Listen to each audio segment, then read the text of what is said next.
magsulat ka ng essay, ng kahit anong topic na gusto mong pick upin. Gusto mong topic, magsulat ka.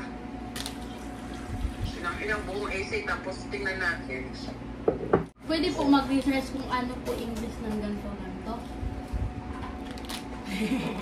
Tanungin mo na lang si Mama Ruth. Ano ba nangyari ang kurso mo? Parang nagkuliyo ka. Ano kukunin mong kurso? Malapit na lang. Hindi pwedeng hindi yung kaalam. Kailangan nung mag-decide. Kaya mag-decide po ako isang buwan. Gusto mo mag-nursing? Ayaw. Gusto mo mag-pulis? Ewan ko po. Kasi nga po, nakita ko po yung subject namin po ngayong semester. Nakita ko po na may work immersion. Tapos, ni-research ko po. Tapos, kailangan pa pala magpa-medical. Tapos, takot po ako sa sarap. Ano ba medical? Eh, di naman ikaw mahawak ng dugo. Sila naman ang mag-medical sa'yo. Opo, pero tutusukan ko ako. Parang kang ako. Takot ka matutukan ng dugo. Oh, ito, water ito. Makuhanin ng dugo. Ayun ba pala ba? Ano gusto ito? Eh, minsan-minsan lang naman yun. Kahit nga magtatrabaho ka in the future, pag medical, nag-ano din sila ng dugo. Kailangan bago ka magtrabaho, magpa-medical ka din. Depende kung ano yung papasukan mong trabaho, mamimedical pa rin. Hindi naman lagi. Hindi naman lagi. Isang beses lang naman yan. Oo. Eh, hindi masyado. Tapos huwag mo kasing tingnan pag kinukuhanan ka, nakaganong ka. Okay lang po kung may sakit po tuturukan. Parang hindi po ano lang po yung katawan. Pareho lang yun.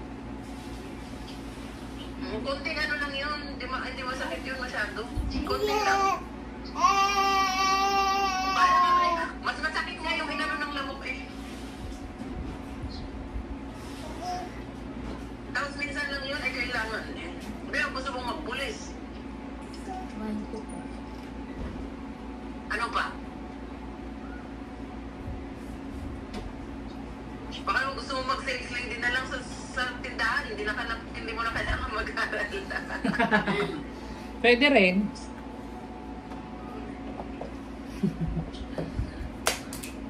Kaya nga, kailangan mo nang mag-decide, Mary, kung ano yung kukunin mong course.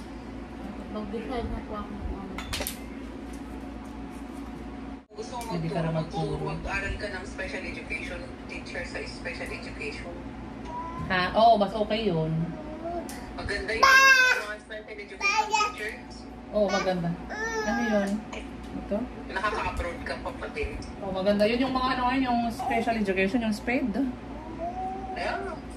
Mm. Teacher pa rin. Kaya lang, naka-specialize kayo sa special education. Magtuturo ka pa rin. Parang elementary kung elementary. Mm. Kaya lang, ang pag-teacher, kailangan pa rin ng spelling, sentences, Pronunciation mo. grammar. Ano yun? Kaya kailangan mo pa rin pag-aralan yun. Tingnan natin sa essay na isasabit mo. Tingnan ko nga. Ito. Ayoko naman ng isang buwan na essay ha. Tagal mo naman isasabit yung essay mo. Ayoko. Eh, mas... Isang linggo meron ka ng sinulat na konti. Di ba mo, o ano na, makakapunta ba siya pag nag-graduate ka o hindi ka graduate? Ano ba? Ibigay mo daw kasi na. Ibigay mo daw kasi. Saan yung kanya? Graduate po. Makakapunta ba si mama mo o hindi? Iwan ko po. May pa po sa 2026 is dalawa pong beses po po sa mama. E di ano na lang po sana. December na lang po pupunta siya. Hindi pwede. Mas okay yung graduation. Isa sa birthday mo. Mas okay yung graduation na punta niya. Hindi sa birthday mo. Mas, hindi ba mas, ano tingin mo, hindi ano yung mas magandang atendaran ng nanay mo, birthday mo or graduation mo? Sige nga, ikaw ang mag-decide. Ikaw ang mag-decide nila. Ano yung mas maano sa'yo? Anong tawag doon? Yung mas importante, yung graduation mo o birthday mo? Kahit ng ano, Ano? Ang birthday lilipas lang yan. Ang graduation. O, ikaw ang, sige, si Neri ang mag-decide kung ano. Ikaw ang magde-decide. Anong gusto mo? Graduation or ano? Sagot agad. Graduation ba o birthday? Ha? Ano, graduation po. Pero hindi na lang po. Mahirap. Hindi naman sa kanya pag nag-graduate ka. O, di proud ang mama mo na nag-graduate ka ng high school. Kaya nga. Ang dami kaya nag-graduate niya rin na walang magulang, nag-iiyak sila. Tapos ikaw gusto mo. Okay lang, basta importante sa Pero birthday. nahihirapan naman po sila. Ha? Nahihirapan. Ano nahihirapan? Saan? Nahihirapan saan? Hirapan po sa kapatid ko po. Naiyak-iyak po kasi yun. Hindi pwede naman yung isama. No choice yun. Ay, naintindihan naman yun. Sa baka hindi daw maiwanan pag mag-marcha. Pwede namang isama yun. Hindi naman ano yung Mary. Hindi po. Naiyak-iyak po. Ano po. Natatakot po sa mga tao. Ano. Hindi pa naman sure din Mary kung makakasama kasi walang birth certificate Paano siya? Yun na po. Hindi niya po isama. Sinong mag-aalaga kung hindi kasama? Wala. Dale? Na. Huwag mo daw kasing kukulitin. Hayaan mo na. Andiyan naman papa ni Mary. No, kasi. Dale, no. Ay ko. Opo. Okay lang naman. Ano po yung pinag-usapan na. May sila ang mag-decide kung gusto nila masama o hindi. Pwede rin naman na ano. Pwede rin naman na isama. Hindi lang ng papel. Oh, ito. Galit na. Hindi kasi nga, itatanong ko nga, pag nakauwi kami sa December, itatanong ko pa sa airport kung pwede na barangay certificate lang daw ako kunin ni mama ni Neri. Ito, bigay mo yan sa kanya.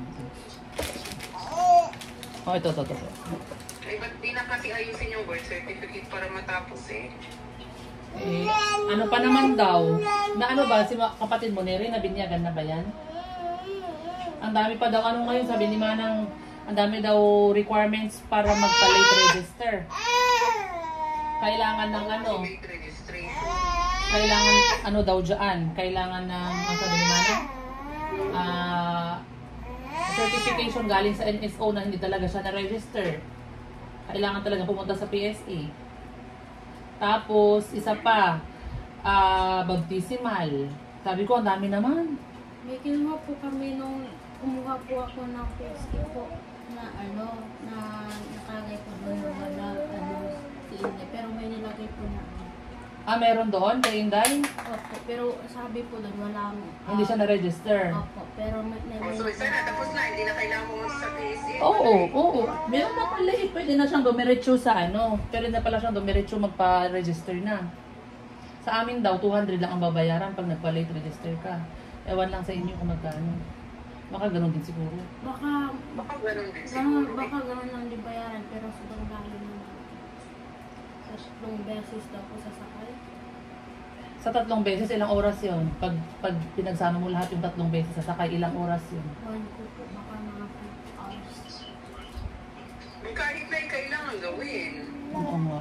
Pero Eh, wala kasi pa ba hindi po pera. sa tatlong kalayo, hindi na gagawin eh. Siya kailangan pa rin gawin. Kasi kailangan din Inday yun pag nag-aral. May po kapatid ko po si Ate, wala din po. Pati yung isa niyang kapatid, wala din. Kailangan gawin eh. Saan ba ang munisipyo? Saan munisipyo ba? Saan ba? Kitaw-taw po. Saan? Kitaw-taw. Kitaw-taw. Gaano kalayo yun?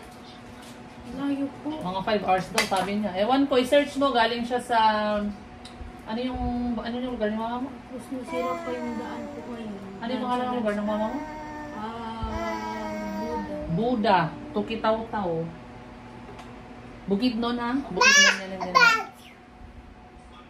Ay, ang Buda pala, part ata ng Davao yan. Davao ba yan o Bukidnon? Davao. Parang boundary siya. Yung Buda at Sinuda. Yung Sinuda, Bukidnon na po yun. Buda is Davao.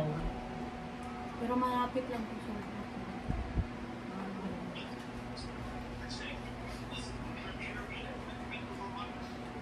Kailangan pa rin ayusin kahit malayo. Nasira po kasi yung daan po. Yun lang po yung daan papunta doon. Dahil po nung Hindi, pag okay na ang daan pag ano. Ilang taon na si Inday?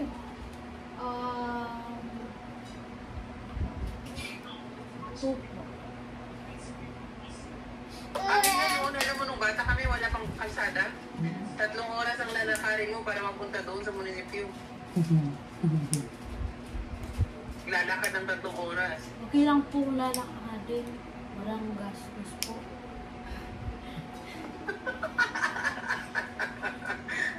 Pero ano kasi yun, sasakyan yun, tapos 5 hours. Sasakyan ba? 5 hours? Opo. Palipat-lipat yan. Oo. 3 sakay daw eh.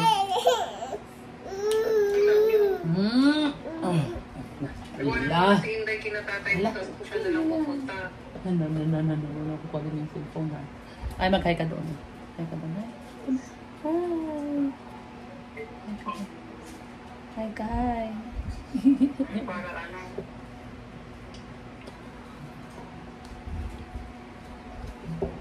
Mas pag-isipan mo na rin kung ano yung pag-aaralan mo pag nag-college ka.